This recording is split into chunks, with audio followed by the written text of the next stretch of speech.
Hello, everyone, and welcome to today's live session of the Cell-to-Cell Metabolic Crosstalk in Physiology and Pathology online conference. This conference has been organized by MDPI and the MDPI Search Journal, and it is chaired by Professor Ciro Isidoro from the Department of Health Sciences at the University of Piemonte Orientale in Italy. I would like to thank our chair and conference committee for making this conference possible, and all the participants for joining us today. The conference is now open for discussion, so from today and until the 17th of January, you are able to read and comment all submissions presented to the conference. So please check the conference website to find the whole list of accepted submissions. I would like to remind everyone that this webinar is being recorded and that the recording will be posted online to watch it as soon as possible. Although Gloria, her presentation will only be live today. Today's session is focused in the crosstalk between cell regulation and metabolism, and we will have two speakers. Professor Dani Dhanasekaran, from Stephenson Cancer Center from the University of Oklahoma Health Science Center in the States, and Professor Gloria Su from Columbia University Irving Medical Center, New York, in the States as well. After each speaker presentation, we will hold a Q&A session during which we will address any questions submitted by live online audience. So if you're joining us live, please submit your questions at any time during the live session, and they will be addressed after their presentations. Now I'd like to introduce our first speaker. Dr. Dani Dhanasekaran received his PhD in biochemistry from the Indian Institute of Science and postdoctoral training at the University of Wisconsin-Madison. Wisconsin and National Jewish Center for Cancer Research and Respiratory Medicine at Denver, Colorado. After rising to the rank of Professor of Biochemistry at Temple University School of Medicine in Philadelphia, he joined the University of Oklahoma Health Science Center as the Professor of Cell Biology, Samuel Nobel Foundation Endowed Chair in Cancer Research, and Deputy Director for Basic Research of the Stephenson Cancer Center. His academic honors include WCU professorship at the Seoul National University, visiting professor of Tokyo Medical and Dental University, and visiting professorship in Università del Piemonte Orientale in Italy. He has published more than 100 peer-reviewed publications, and his current research is focused on defining the role of coding and non-coding RNAs in tumor microenvironments and tumor progression, along with a focus on developing novel cancer therapeutics. So Dani, you can start sharing your screen. Apologies because I had troubles pronouncing your surname, but I got it perfectly. So now it's your turn, and you can start sharing. Thank you so much, Elena, for the nice introduction. And first, I would like to thank MDPI as well as Ciro, who is a good friend and who is the coordinator and the chair of the conference, for organizing such a wonderful forum for us to present our work. So I think I'll kind of share some of our new data as well as some of our published data, how they correlate well, to kind of give you a picture of the bidirectional metabolic signaling paradigm in ovarian cancer tumor microenvironment. So some are already published, but I think I'll kind of impress upon you how all our data kind of give a better picture of our understanding on tumor microenvironment, especially in ovarian cancer. If you look at the ovarian cancer, only less than 60% of patients survive more than 5 years. It's primarily because the early symptoms are not specific to ovarian cancer. So, you always miss the early symptoms. And, the intraperitoneal metastasis is always high by the time the patient is being, diagnosed. And there is, unfortunately, there is no targeted therapy, unlike in the case of, breast cancer or lung cancer, or CML or AML. So one thing which is characteristic of all the intraperitoneal cancers, especially in ovarian cancer, is the development of ascites fluid in the intraperitoneal cavity. I'll come to it a little later why this has become a kind of critical point for us to interrogate. You should understand that it is rich in growth factors, cytokines, as well as chemokines. So if you look at the tumor microenvironment, most of the cancer researchers don't need this introduction, but there's one of the reviews almost about 10 years back or 10 years back. So you have a collection of cells. So this is more like a symbiotic relationship or symbiotic, colony, where the cancer cell starts orchestrating the other cell types into the immediate, environment, such as, cancer-associated fibroblasts, and cancer stem cells, immune inflammatory cells, pericytes, endothelial cells, invasive cancer cells, so that it kind of develops its own domain for growth and progression, as well as invasion and metastasis in the environment, in the ovarian cancer environment. And if you look at that, this primarily all this communication is humoral. It means all of them are through several messengers. In this case, growth factors. Cancer cell secretes a vast array of the cytokines, growth factors, and chemokines that facilitates the functional response from different cell types. You can see here, how it can secrete PDGF, HEF, and so that it can kind of stimulate the normal peritumoral fibroblast into cancer-associated fibroblast. Likewise, it can secrete VEGF, and it can accelerate the growth of tumor angiogenesis as well. So you can see that this slide just gives you a kind of introduction on different cell types and how a tentative view of how ovarian cancer cells, or in any cancer cells, how they can promote other cell types in the tumor microenvironment. So this is a kind of background we know about cancer cells. We are primarily interested in the cancer-associated fibroblast because most of so many different cells can give rise to cancer-associated fibroblast. And it could be a resident stem cell, or it could be a mesenchymal cell. So the origin of the cancer-associated fibroblast appear to be multifactorial. Then, if you look at the cancer-associated fibroblast function, it has a critical function in cancer genesis and progression. If you look at this slide with the hallmarks of cancer, and if you superimpose that with the CAF's function, you can see the CAFs can almost regulate all the different the hallmarks of cancer, so that the cancer cells become the cancer. It's not anymore, it's the cancer cells. The cancer colony of cancer cells become accelerated growth and accelerated invasive potential. It occurs through the ability of the CAFs to regulate multiple pathways.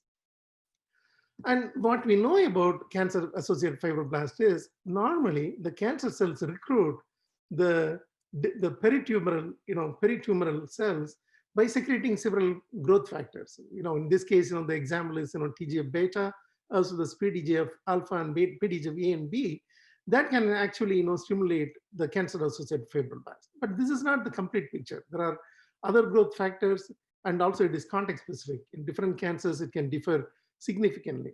So one of the things we were interested was to look at what really promotes the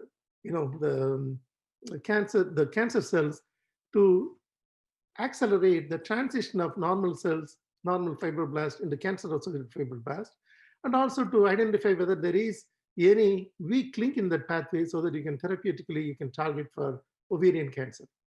And you have to understand that the CAFs and tumor metabolism is intrinsically related. So, and also it is this where this bidirectional communication goes on. I mentioned bidirectional, but it is a kind of multiplex signaling with so many partners, or so many players are involved. But I just want to restrict myself here the interaction between cancer cell and cancer-associated fibroblast to get more insight into this particular signaling nexus. So what you can see is the cancer cells secrete several factors. It can secrete factors. It can several the growth cues or oxidative cues that converts the fibroblast into cancer-associated fibroblast. That in turn alters the metabolism of the fibroblast. So they enter into Warburg effect or aerobic glycolysis. That really leads to the shuttling of the pathway towards lactate and pyruvate and ketone bodies.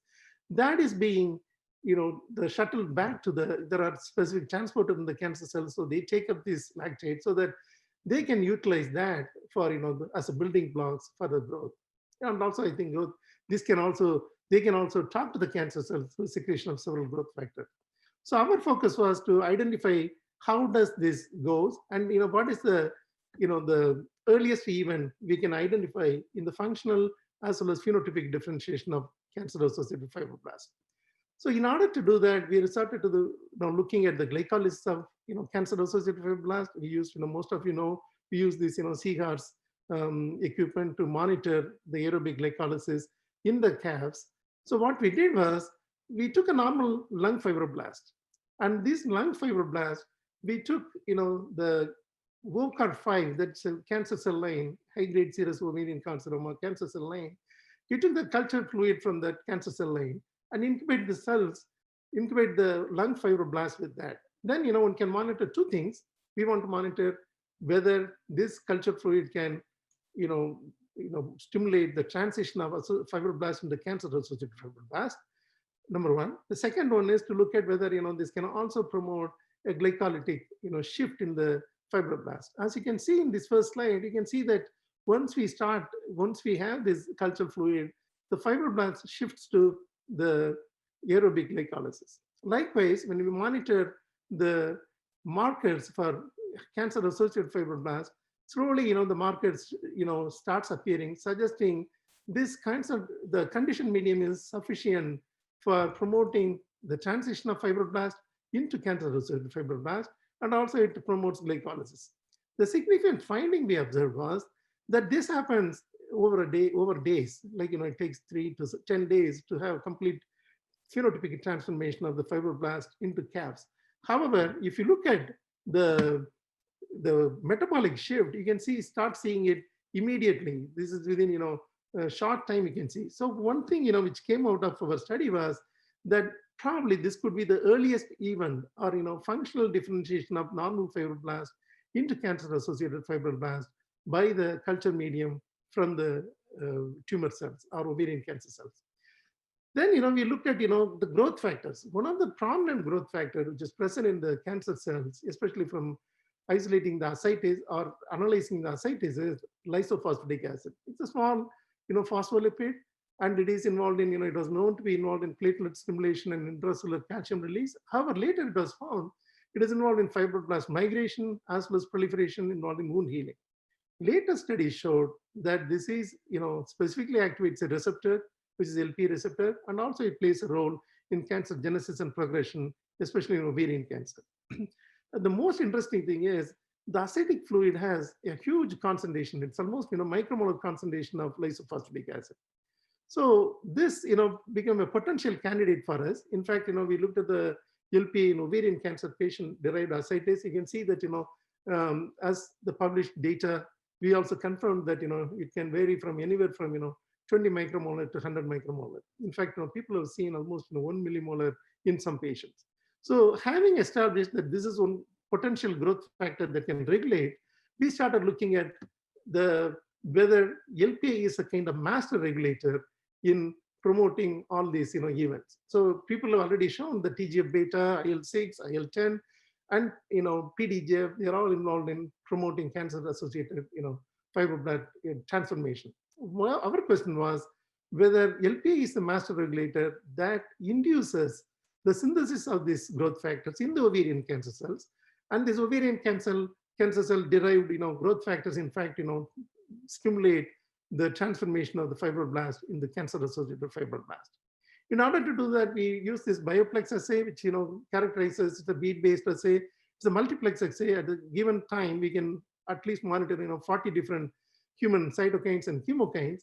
When we looked at that, what we found was the LPA can stimulate a huge number of the growth factors. In fact, if I show you in the next slide, I can kind of tabulate them. And, it can, show drastically, it can show increase in several growth factors, in different, degrees, twofold increase, you can see some, and, even you can see above, tenfold increase with some of the growth factors. I've kind of, put in red font the factors that are known to be involved in, or it doesn't previously established that they can stimulate the differentiation of fibroblast into cancer-associated fibroblast.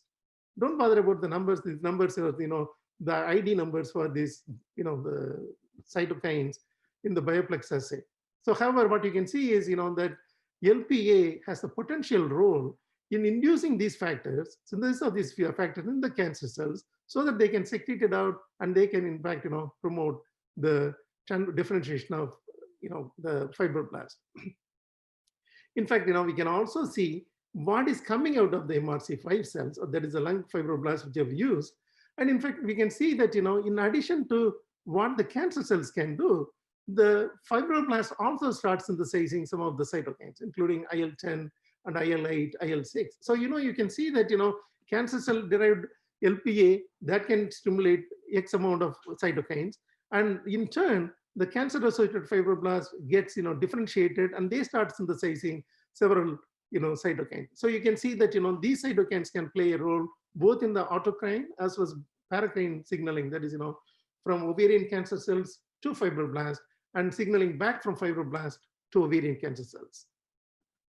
And in fact, what we have also identified, I'm not going to go into the detail, but I can show you that these are all some of the cytokines, what we have identified as a newer one that hasn't been not reported in ovarian cancer cells, some of these cytokines.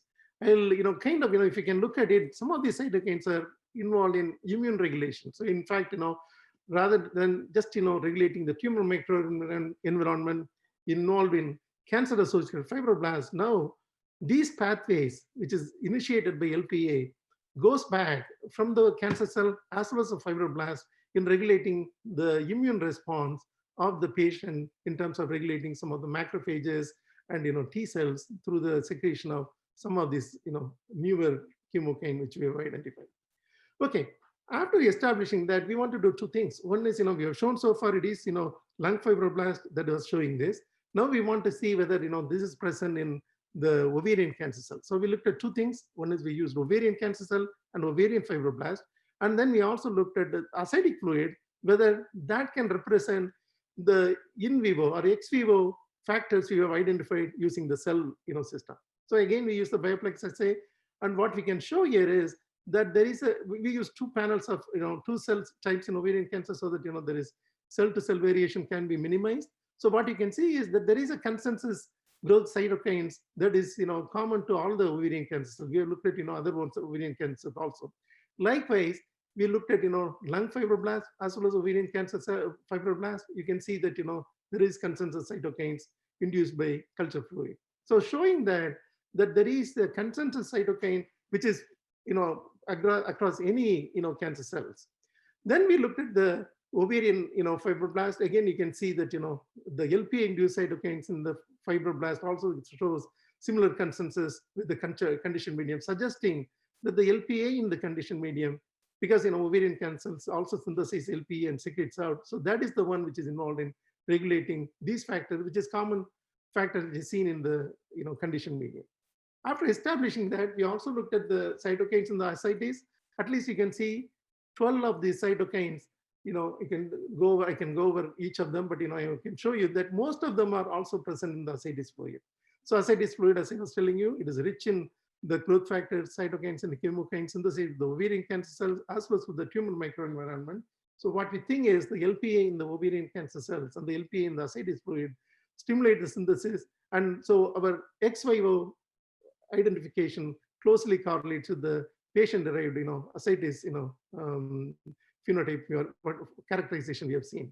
We can also show that this is there is autocrine loop. We can show the growth factors as well as the responsive receptors, suggesting that these loops play a role in high-grade serous ovarian carcinoma progression. Now coming back to the differentiation. So far we showed the conditioned medium can do the differentiation, functional differentiation, and the conditioned medium is closely relates with what LPA can do. So now what we want to show is whether LPA can stimulate CAP transition. This slide shows a similar thing. When we incubate the LPA, immediately you saw the shift in glycolysis, and that can be inhibited by LPA receptor inhibitors, and LPA long-term exposure. In fact, in 3 to 7 days, it also promotes the phenotypic transformation. And we can also look at all the markers suggesting that LPA stimulate CAP transition. The previous one also emulsified lung fibroblast, and here we are using very normal fibroblast, showing that it is involved in cell type independent transformation of normal fibroblast into cancer-associated fibroblast. Then what we want to show was, now so far we have looked at normal fibroblast. Now we want to show whether, or we want to interrogate whether the cancer-associated fibroblast already present, and what is the LPA does to those cells. What we want to see is whether LPA sustains this functional differentiation in these cells. In fact, what we can show is we can do two different cell lines of cancer-associated fibroblast, which is established in Jinsang Lu's lab in MD Anderson, and show that when we stimulate these cells, again, in a LPA-dependent manner, LPA receptor-dependent manner, LPA can sustain the glycolytic shift. What it means is that not only LPA initiates functional differentiation of cancer-associated normal fibroblast into cancer-associated fibroblast, it also maintains its function all through its presence as a cancer-associated fibroblast. Next, what we can show is, what we want to show was, it's all with the purified LPA. Now we want to show whether ascites fluid can do that. If ascites fluids can do that, by inhibiting the LPA receptor, whether ascites fluid can do the glycolytic shift, suggesting or establishing that whatever the ascites fluid does or growth factor does in the cancer-associated as well as normal fibroblast, it is through the LPA. In fact, when we incubated the ascites fluid with MRC5 or ovarian cancer fibroblast, that's what we see. We see the glycolytic shift, but that can be inhibited by LPA inhibitor, suggesting whatever we are seeing in the patient, the ovarian cancer is surrounded by acidic fluid. Acidic fluid, that is containing LPA. So when you inhibit LPA, that can be really inhibit the cancer-associated fibroblast, differentiation, as well as in this slide we show, as well as the functional maintenance of CAFs, pre-existing CAFs, suggesting that this becomes a kind of therapeutic window for us to target this cancer-associated fibroblast function. So in fact, we have shown in ovarian cancer cells also we have shown that, but here also what we want to establish was whether it is going through this pathway, LPA receptor, and one of the G proteins, and then involving HIF1 alpha. This part we are established in the ovarian cancer cells. So in fact, we can show the HIF1 alpha is involved in that, because when you do LPA, it is increasing HIF1 alpha, and in fact by inhibiting HIF1 alpha, we can show that using the siRNA for HIF1 alpha, we can show that this glycolytic shift is inhibited. You have to remember that the intraperitoneal cavity itself is having hypoxic environment. So HIF1 alpha is activated by several mechanisms. So what we are seeing is that this is one mechanism. What we think that this is operational. So it is coming from LPA via HIF1 alpha. So once we have that, we can show that if we use the one of the inhibitors for hexokinase, which is a target protein for HIF1 alpha, which is involved in glycolytic shift, we can show that if we intraperitoneally, if we inject this drug, you can inhibit the growth of tumor of xenograft tumor growth, suggesting this forms a good therapeutic strategy for ovarian cancer. So what we know from this, what we have shown so far is that LPA receptor is present in the ovarian cancers. So it synthesizes LPA, and that in turn goes to the fibroblast through the HIF1 alpha pathway. It shifts the fibroblast into cancer-associated fibroblast through the functional differentiation. This we thought this is a kind of stage we call NF to CAF transition, which is functionally differentiated, but phenotypically still it is undergoing the differentiation in in number of days, like 3 to 7 days, and this in turn generates several other oncometabolites that can affect the cancer cell. So this cycle goes on, vicious cycle goes on to promote cancer cell growth or ovarian cancer growth and progression. So now what we have identified is, by targeting this pathway, we can do two things. We can inhibit the growth of cancer cells, as well as we can inhibit the growth of cancer-associated fibroblasts. So I think we have a multi-targeted drugs by targeting this pathway. There are several things like you can target a RAC signaling, or you can target the HIF1 alpha signaling, or you can target some of the HIF1 alpha target genes, and that thereby we can completely inhibit the pathway. And with that, I'll stop. And what we have shown for is that LPA is the master regulator for phenotypic as well as functional differentiation of peritumoral normal ovarian fibroblast to cancer-associated fibroblast.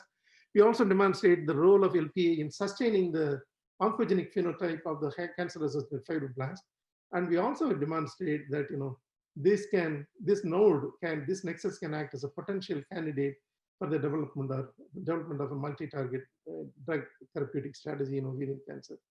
And now I'll acknowledge, and I think I have a very good very diligent group of researchers, Jihi Ranga and Murali, And they are the ones who are involved in this project. And I have a clinical collaborator, Catherine Moxley and Fung, all over, patient-derived sensor from them. And, I have a strong collaboration with, Dr. Isidoro Chiro, who is my friend.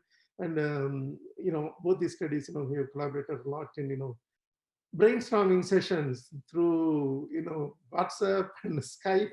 And also, the same thing with Yongsang. And, we have several projects, we are collaborating together. And also this is my funding source for that. I'll stop here and maybe, it can be open for discussion if Elena starts it. Thank you. Thank you, Danny, for your nice presentation. Now it's the time for participants to pose their questions in the Q&A box. Chiro, I don't know if you have any question while they start to appear or any comment.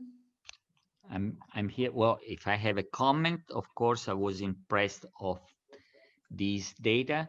And well, if I may ask, can you go back, please, when you compared with the acidic fluid and the secretion of, there are some, LPA is, of course, not doing exactly the same. So that means that in acidic fluid, we have many other things that up and down regulates these cytokines.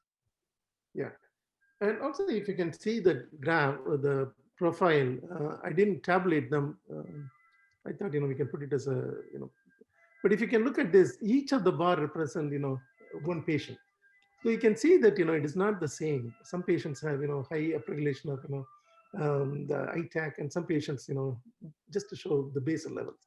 So there are some differences. We don't see, so that's where, this precision medicine comes into play, because I think, but the key is these are all, LPA regulated. So what I'm feeling, what my thinking is, we have to really define what is this. See, for example, this pathway, ITAC pathway, is primarily involved in macrophage, migration. So I think, probably if you look at carefully about the immune response of this patient, that should be different from, what we see from, other cases. Go ahead.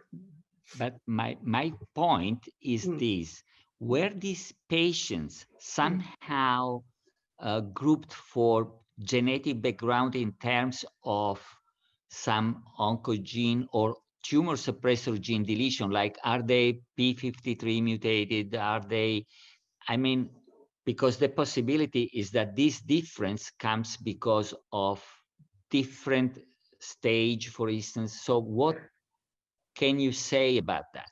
Yeah, see, the stage and P53, that is almost same for all the patients, because I think, it's the same. But however, other variations, like, whether there is, BRCA mutation, or, some of them even have RAS mutation, that we can look into it, because we have because this is the same patients we looked at the LPA levels also. So we can go back to the, clinical data and look at it. That's a very good point. I think, yes, we may try to see if we can group them based on some common genetic alteration. And one more point, Danny, before we maybe other people can intervene. Have you ever tried to induce the phenoconversion of fibroblasts using the acidic fluid? We have, we did one experiment with, one experiment, one set of experiment with, 2 of the acidic fluid. We haven't really extensively studied the phenotypic changes, if I recall. I had to look at the data, but I do remember, if it is there, I would have talked to you beforehand. Because I think, we looked at only the functional, the glycolytic shift. We didn't really look at it carefully. It's a very good point, Chiro. I think, it's a little bit, temporal. We had to wait for 3 to 10 days, but I think it is doable. I think, we can do it. It's easy. Yeah. Thank you very much. Great talk. Thanks, Chiro. Thank you. Novel data compared to what you showed yesterday. Very good. Thank you. Thanks. Yeah. And so I think we will end the webinar here today. Thank you very much, Gloria and Danny, for your presentations and for joining us, and also to all participants. And I hope, well, tomorrow there's another live session tomorrow morning, so you can register for free at the conference webpage, and we hope to see you all there. And well, take care, stay safe, and we hope to collaborate with you in the future as well. Bye. Thanks, I Thank you. will end. Thanks, Elena. Nice. Bye bye. conversation. Thank you very much. Bye. Bye.